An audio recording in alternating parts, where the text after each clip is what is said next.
Maniac and Psycho pulled up outside a dingy, poorly lit corner store where a group of young guys lounged against a brick wall. Maniac knew the look. They were dealers or runners, each of them trying to look tougher than the last.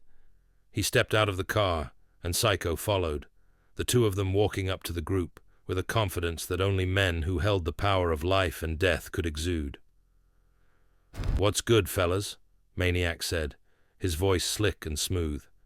"You all know a guy named Slick?" One of the younger guys, a kid barely in his 20s, narrowed his eyes. "I don't know who you're talking about, man." Psycho laughed, low and menacing. "Sure you don't. Maybe this'll jog your memory." He pulled out his badge and flashed it, but he wasn't trying to intimidate. It was a signal that these weren't ordinary cops. They were the kind you didn't mess with, the kind who didn't follow the rules.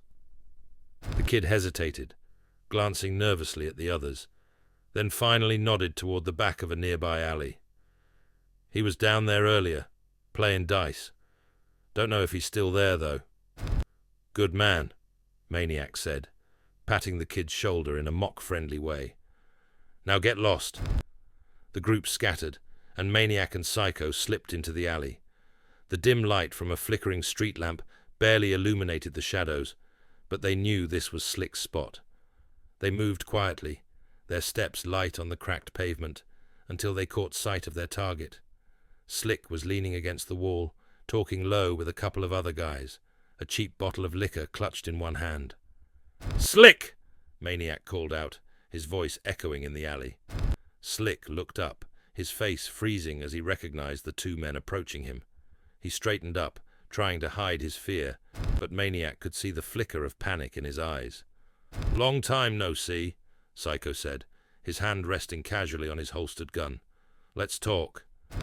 Slick swallowed, glancing around as if considering running, but he knew better. "What y'all want?" he asked, his voice tense. "We want information," Maniac replied, stepping closer.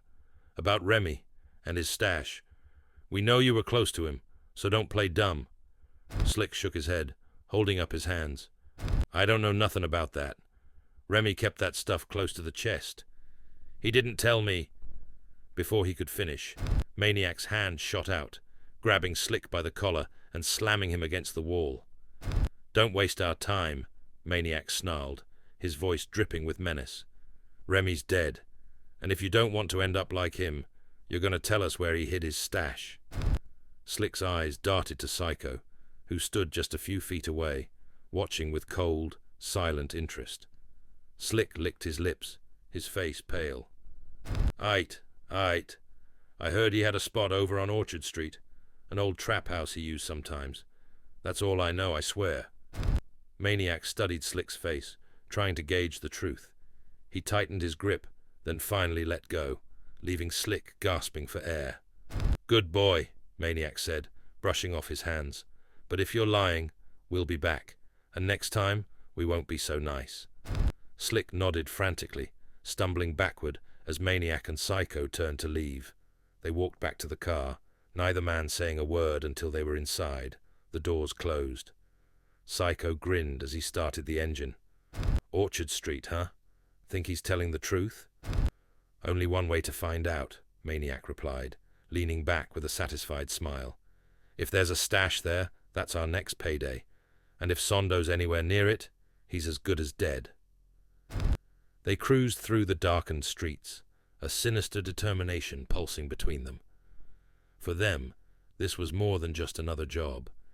It was a game, a hunt, and they were ready to do whatever it took to come out on top. I'm just tryna hit another lick and put my dogs on. Free my niggas till I see my niggas, cause we all wrong. Pour a lick and roll another with you, this my song, y'all. Funerals, I just miss my dudes that I could call on.